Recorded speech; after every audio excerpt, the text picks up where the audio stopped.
Peace, family. This is the Drapetomaniac Podcast, and I'm Ayapo Yapa, the HDIC, that is, the head Drapetomaniac in charge. And we're here to have conversations on how to get off this plantation. Excuse me. I'm sorry to interrupt. I just wanted to make sure that you listeners are listening to the Drapetomaniac Podcast on doayamedia.com. You are, right? You know your spouse or significant other is cheating. You can see all the warning signs. Family and friends can come to you with weekly reports on the shady activities of the other person. The other person can give you the vibe that something's wrong. Nothing they say or do seems to add up, and you find strange messages on the phone, or erotic little notes will drop out of their pocket. And you get into the car and you smell perfume or cologne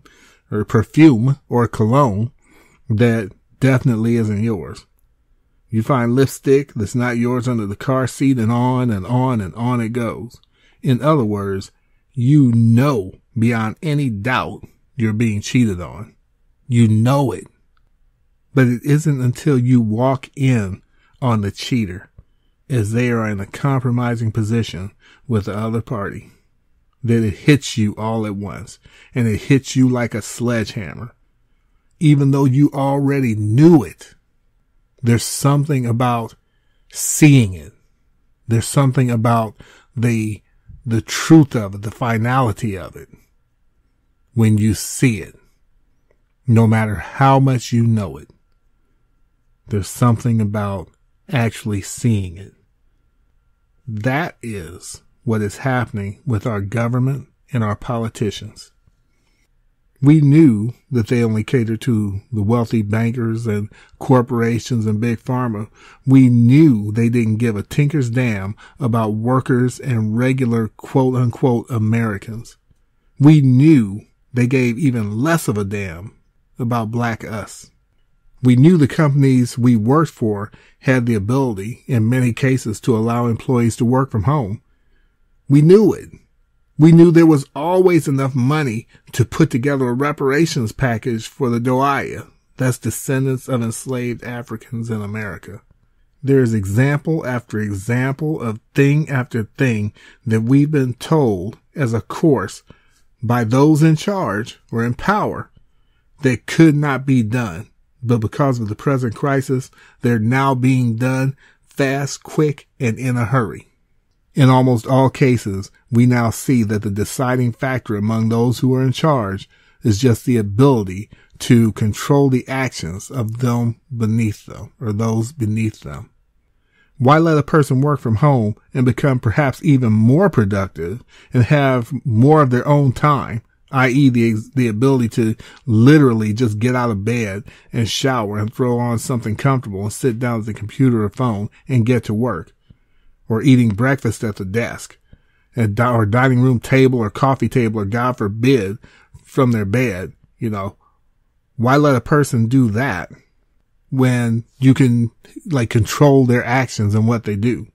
This will save them the time of getting up, showering, getting dressed, wolfing down something to eat, rushing out the house to fight traffic, and then fighting equally hard to find a parking space once they get to work. Coming in sometimes 10 to 15 minutes early to make sure that they can even get logged into their computer or clocked in on time. Or if working in a warehouse or a job like that, they leave like a half an hour to an hour early just so that they can make the commute. And this is a little bit off the subject, but just a little bit. But this is something that's always bothered me. So taking into consideration that from the time that you start preparing yourself for work and actually getting there, and getting clocked in or logged in, the average, according to some studies, is a half an hour, give or take, a little bit longer for women, to get up and get dressed. And the average commute is about 26 minutes, give or take. I also add the commute home into that. Some people don't. They say that's time that you're off the clock, and therefore it shouldn't be counted in that. But I still count it, because I submit that is still not the employee's time, because wherever they go, even if it's not straight home, is from the point from which they are leaving, which is their job, and the distance back home must be traveled anyway, even if there's a detour at a bar or going to a store or whatever. So now we're at about an hour and a half that the worker is giving to their employer, which averages out to about 7.5 hours per week, almost a full day, for which the worker is not paid, which is about 360 hours per year, or a month and a half, in case you're wondering. A month and a half you're giving an employer for which you are not being paid. Also, the average person spends between $2,000 and $5,000 per month, or per year, not per month, but per year on their daily commute. $2,000 to $5,000 sacrificed to the company. Also, the average person spends $2,000 to $5,000 per year on their daily commute.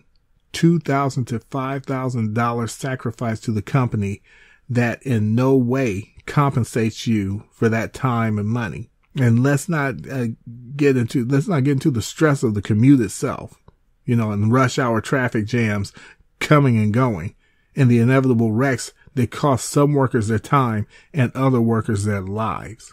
All of which can be avoided by allowing workers who actually do have that ability, to work from home, to just do so. And I've seen instance after instance of workers, people who are on jobs and they've been told for years, it's impossible for us to set this up for you to work at home. And now, because of this pandemic, they are allowed to work from home. And it was set up for them very quickly to be able to work from home. So when I talk to them, I basically say, now, how are they going to walk backward from that? How are they going to backpedal on that, saying, well, it's impossible to do. And then they've just proven that it's not only possible to do, but it was easily done. One of the problems as I see it is that due to the psychotic and controlling nature of those at the head of major companies and corporations and the government they control, and their need to micromanage and control their workforce, all the way down to dictating what they can do what they can do at work, as far as like just going to the restroom. These demons are incapable of considering a world in which people are actually happy in their jobs and have a life outside of it and some freedom within it. All of this while the owner or the CEOs themselves are sitting someplace on a beach and going on vacation several times a year. And they're trying to micromanage whether you can go to what time you can go to the John. When you have pieces of human excrement, like Lindsey Graham and others, vehemently opposing getting workers extended substantial unemployment benefits while simultaneously handing free, virtually no strings attached trillions of dollars to billionaires who contribute nothing to the country, it becomes crystal clear to anyone but those in the deepest recesses of denial what is and has been going on for decades and for centuries. The movie Superman 3 was horrible. It was bad. But I took from it one line that I heard decades ago when I first saw the movie, and I've never forgotten it. The owner of a multinational corporation in the movie, played by Robert Vaughn, if you know who he is, said, it's not enough that I win. Everyone else has to lose. And after that, I have never forgotten that line. And I got an understanding of the way people in power think. At first, I didn't believe it was all of them. Now I definitely believe that not only is it all of them, but there is literally no area that's run by, overseen by, or touched by these people that the cancer of their greed, pettiness, and sociopathic desire for power and control doesn't infest. One of the hurdles our people must overcome in particular is the belief that there are some good politicians or companies out there. No, they are all corrupt and corrupt to the core. At best, they're indifferent to our plight. That is at best. They're just indifferent to us. And a hard truth about these entities and the entities who run them, catch what I just said, to these entities and the entities who run them, speaking of the quote unquote people who run them, it's not enough that they can enjoy their lives. You have to not be able to enjoy yours. That's a hard truth about these people that it really took a while to really sink into my spirit. If one of these elitists is lying on a beach enjoying the fresh air and the beauty of the scenery, the sound of the waves, and eating and drinking their favorite foods and beverages, if they happen to look over and see you and your family laughing and playing in the water and enjoying life and enjoying your freedom, the peace they felt the moment prior would just completely evaporate, and their entire day and the rest of their vacation would be immediately ruined. Ruined.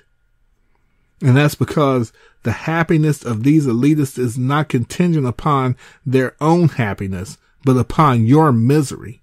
Much in the way that economic power of the system of white supremacy is based on white oppression. They literally cannot be at peace knowing that someone out there, some poor person, or especially some black person, is enjoying their existence in peace. The very thought of our peace and happiness torments them to the point that they likely lose sleep over it at night. Much has been revealed about ourselves in this country and this world due to this crisis, and most of it is not only ugly, but if one is not careful and keeps their emotions in check, it could become downright depressing. See, when I said that these people lay awake at night and they lose sleep over knowing that there's some of us who have joy and peace and happiness. One of the reasons it's hard for us to even relate to such a thing is because we're not sociopaths. You know, we're not psychos out here. And therefore there's no way for us to even reconcile understanding that. But just because we can't reconcile it doesn't mean that we can't, somehow bring ourselves to be able to understand that. So what's the solution for our people? Separate. You knew I was going to get around to that. We've had it proven to us blatantly, unambiguously, unquestionably that those in power have no regard for us whatsoever. Everything they do is self-serving, and as far as the politicians go and those in positions of power in the government, their knee is completely bent to the powers who have bought and paid for their souls. Consider this, and consider it hard. This government is so saturated with corruption and so bought and paid for that it literally could not act on our behalf if it wanted to. Think about that for a moment.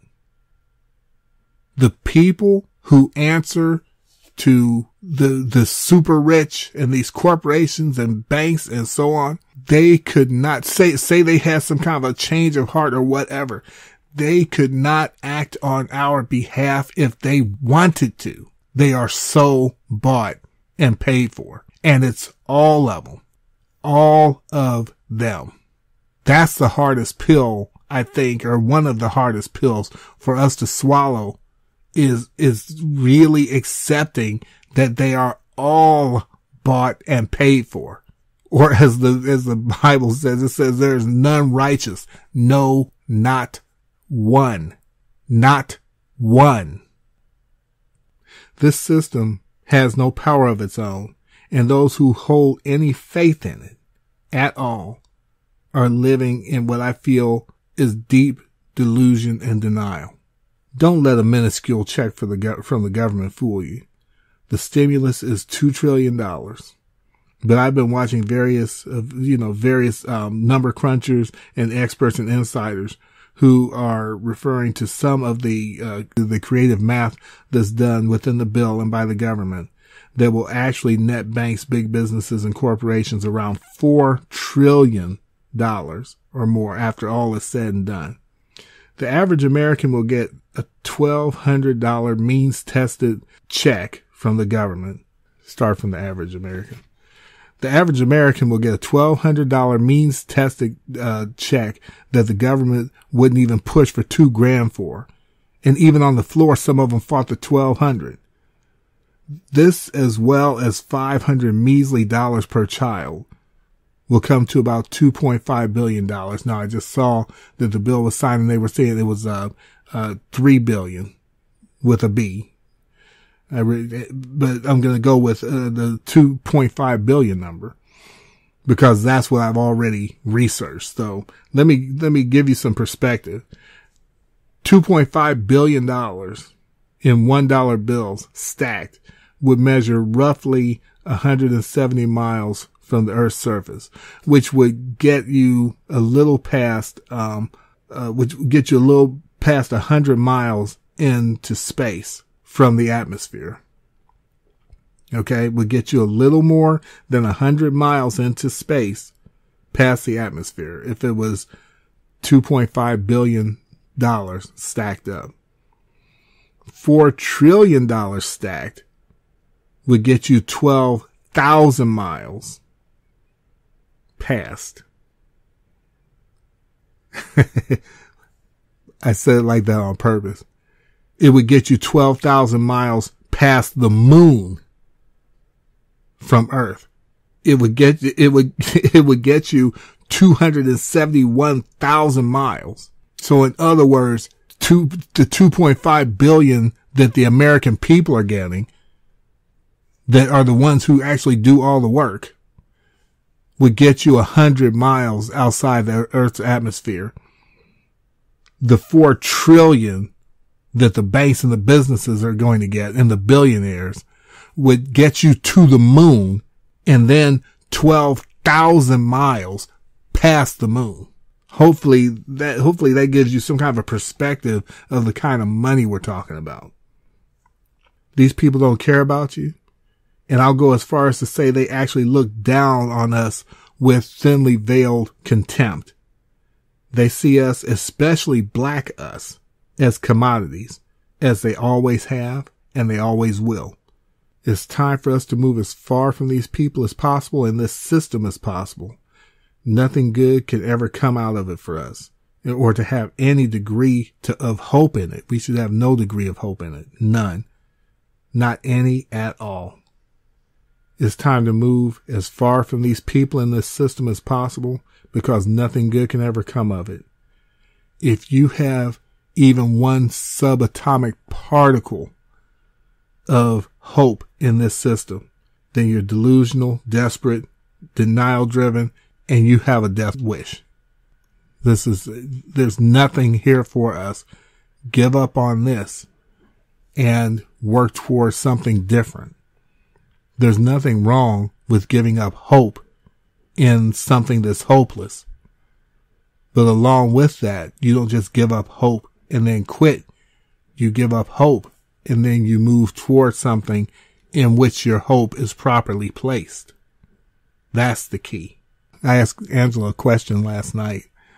I said, if you walk up to a lake in the summertime and you decide that you want to walk across that lake, what'll happen to you if you step out on that water? And I mean, if you have all the faith on earth, you have all the faith in the universe that you can walk across that lake to the other side, what'll happen when you step out on that water?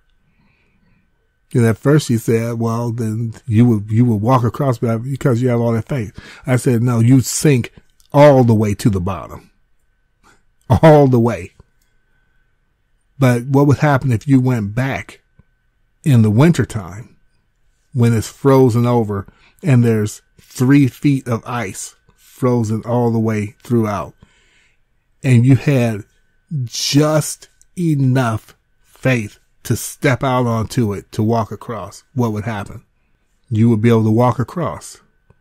We're always taught that the strong faith is what is where we should place everything, is a strong faith. But according to scripture, it says, if you have faith the size of a grain of mustard seed, you'll say to this mountain, be thou removed and cast into the sea, and the mountain will be removed. The mountain will move. Here's the point that I'm making, is it's not about the faith. It's about where you place your faith. If I have all the faith in the world that I'm going to step off a cliff and just float there, I'm going to drop like a rock. But if I have just enough faith to stand on a bridge, it'll hold me up. Not necessarily because of my faith, but because of where I placed it.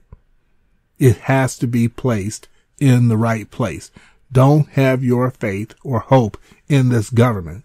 Put it someplace else that is solid and that will work for us and our people. So, I know this was a longer Drapetomaniac podcast than I usually do. And I thank you so much for listening and for bearing with me. I love you and I care about you. I love our people. So with that, I am going to sign off again with my thanks for listening. This is Ayapo Yapa, the HDIC, that is the head Drapetomaniac in charge. And this is the Drapetomaniac podcast. And as always, I will see you on the run. And thank you again for listening to the Drapetomaniac podcast. Tune in next week at doiamedia.com. DOIAMEDIA.com.